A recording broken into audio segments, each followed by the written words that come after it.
Alors en fait, j'ai souhaité revenir sur l'onde de choc qui a traversé le monde dans les années 68-69, ce qu'on a généralement appelé 1968.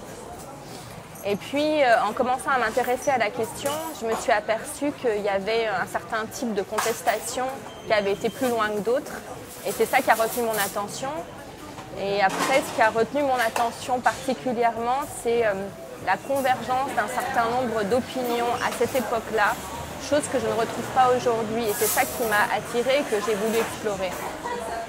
Devant disons, l'absence d'utopie aujourd'hui, je suis assez attirée et je m'interroge sur pourquoi cette chose-là n'existe plus. Donc j'ai eu envie de revenir aux sources et de me dire, qu'est-ce qui faisait marcher ces gens-là et pourquoi étaient-ils si engagés et si prêts à aller au bout de leur idée. Ce que je dirais une attitude que je ne retrouve pas beaucoup aujourd'hui chez mes contemporains. Je me suis vraiment intéressée au début des mouvements et aux premiers militants de ces mouvements. Donc je vais peut-être rappeler les mouvements. Il y a la RAF, la fraction armée rouge en Allemagne, ou dite Bande Abadère, plus connue sous le nom de Bande Abadère.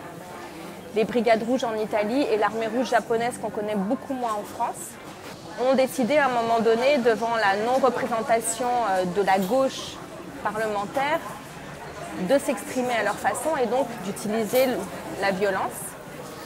Et ils avaient comme point commun d'avoir appartenu à 3 pays fascistes et donc d'être très en désaccord avec la politique qui avait suivi la Seconde Guerre mondiale. C'est pour ça que j'ai tenu à les montrer au moment où cette chose-là s'est passée et aussi pour raconter une génération qui est apparue à la Seconde Guerre mondiale et qui était hyper jeune et qui était partie dans la vie en se disant chouette, on arrive à un moment donné où tout va changer et qui se sont en fait opposés à un mur. C'est ça que j'ai voulu montrer. La position de la femme dans ces mouvements, elle est extrêmement intéressante parce que leur participation a été très grande. La majorité des leaders dans les groupes que je suis sont des femmes. Et c'est pas par hasard parce que ça correspond à une double émancipation, une émancipation politique et une émancipation sociale on connaît tous les mouvements d'émancipation féministe de ces années-là. Alors non, c'était compliqué, effectivement, pour ces femmes, parce que malgré tout, il y a eu un acharnement contre elles de deux types.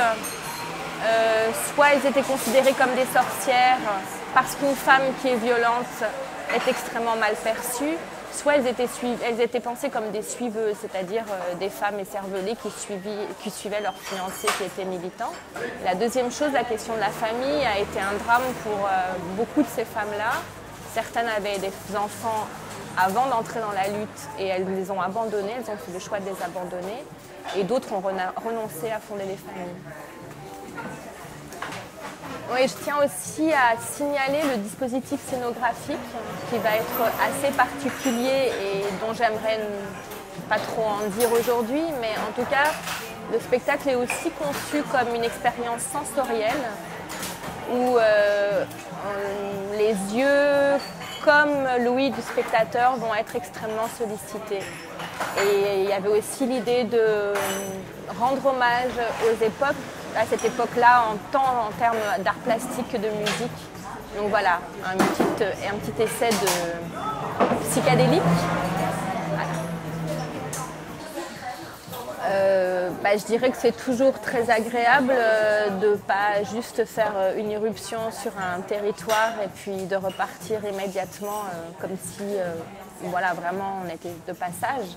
Là, le fait de pouvoir à la fois répéter, à la fois faire des ateliers et puis de pouvoir présenter le spectacle dans plusieurs lieux, évidemment, tout d'un coup on a l'impression qu'il y a un ancrage un peu solide et ça fait toujours du bien à une équipe.